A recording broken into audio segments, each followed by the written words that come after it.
लगाइदियो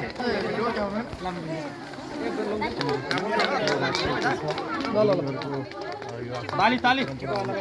सबले ताली ताली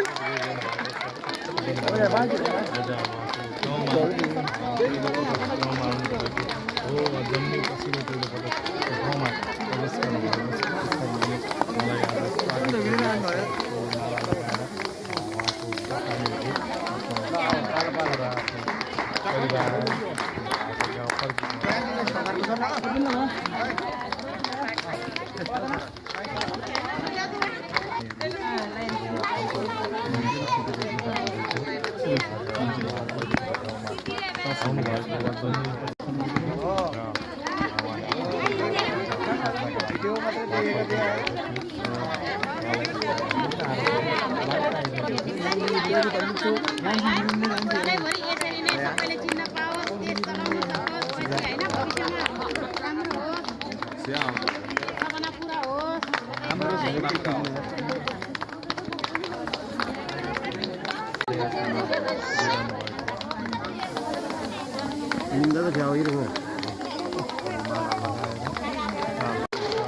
हावापानी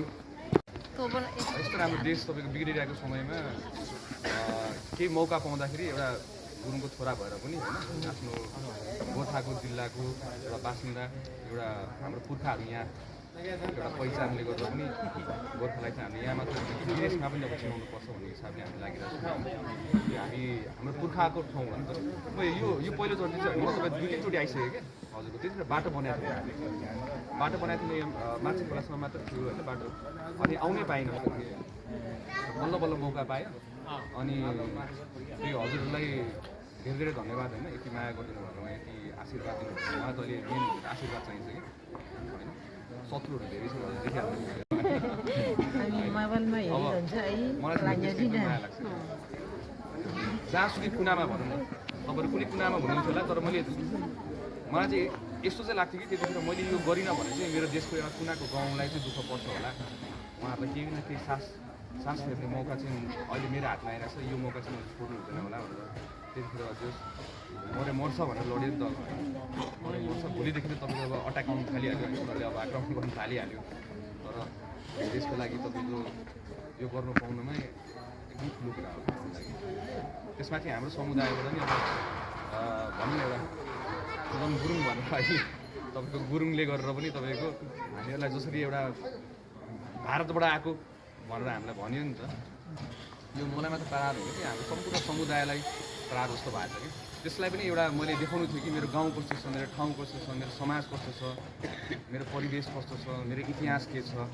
भनेर खासमा संसारलाई मलाई देखाउनु मन भएन म खासमा यहाँ आएको होइन अनि हजुरको दुःखहरू कस्तो छ कुन लेभलको दुःख छ देखिहालेँ यहाँ हजुरको पालिका पनि बिजोग रहेछ यहाँ होइन त्यसको लागि नै हामीले पहल त गर्छौँ तर हामी चाहिँ यहाँ फेरि भोट माग्न चाहिँ आएको होइन यहाँ चाहिँ अरू नेताहरू आयो भने हजुरलाई भोट माग्न हजुरलाई तपाईँलाई यो गर्दैछु म त त्यो गर्न आएको म हजुरको दुःख मात्र बुझ्न आएको होइन अनि त्यो दुःख चाहिँ मसँगै लगेर चाहिँ म काठमाडौँ लिएर गएर चाहिँ यसलाई चाहिँ कसरी समाधान गर्न सकिन्छ होइन हरेक गाउँको यो गाउँको मात्र होइन हरेक गाउँ छ नि त हाम्रो यहाँ धेरै ठुलो हाम्रो त यो सबै दुःखहरू चाहिँ हामीले कसरी समाधान गर्न सकिन्छ त्यसमा चाहिँ म चाहिँ लागि पर्छु होइन म लगायत मेरो सम्पूर्ण टिमहरू यसमा चाहिँ म एउटा व्यक्ति मात्र होइन, अहिले एउटा तपाईँको ठुलो सङ्गठन भइसक्यो हामी होइन। तपाईँको छोराको बराबरको उमेरको हामी सबैजना सबै सङ्गठित हिसाबले छोरा र छोरी है, फेरि यहाँ फेरि विभेद भयो भनेर भन्छ, यहाँ धेरै सोचेर बोल्नुपर्छ अहिले त। हामीहरू त्यही त हो, अब अलिकति भाषा जान्दैन अनि सिधै त्यो कन्ट्रोभर्सीमा राखिदिँदो रहेछ क्या, भाषा बोल्नु नजान्दाखेरि। र अहिले त मैले सिक्दैछु, मेरो विचारमा 1 वर्षसम्म चाहिँ हाम्रो केपी ओली भन्दा राम्रो टुक्का हाल्न सक्छु 1 वर्षसम्म चाहिँ। अहिले 2 महिनामा यतिसम्म सक्यो, अब 1 वर्षसम्म चाहिँ जस केही न केही चाहिँ हाम्रोमा केही न केही इम्प्रुभमेन्ट आएर केही न केही राम्रो भएर चाहिँ हामीले आफ्नो देशलाई, गोर्खालाई मात्र नभएर आफ्नो देशलाई सारा संसारमा चिनाउनु पाऊँ, गर्वसाथ तपाईँको हाम्रो आफ्नो पासपोर्ट देखाएर गोर्खाली हो भनेर भन्नु पाऊँ, नेपाली हो भनेर भन्नु पाऊँ। देश विदेशमा तपाईँको कति छोराहरू बाहिर गएर जानुभएको छ मलाई थाहा छ होइन, उहाँहरूले फिर्ता बोलाउनु पाऊँ। जस हाम्रो टार्गेट चाहिँ, हाम्रो मनबाट इच्छा चाहिँ देशलाई बनायो भने हाम्रो साथीभाइ विदेशमा जानु पर्दैन नै भन्ने हो। त्यसकै लागि हामी हजुरहरूको आशीर्वाद चाहिँ हामीलाई दिनु होला। धन्यवाद।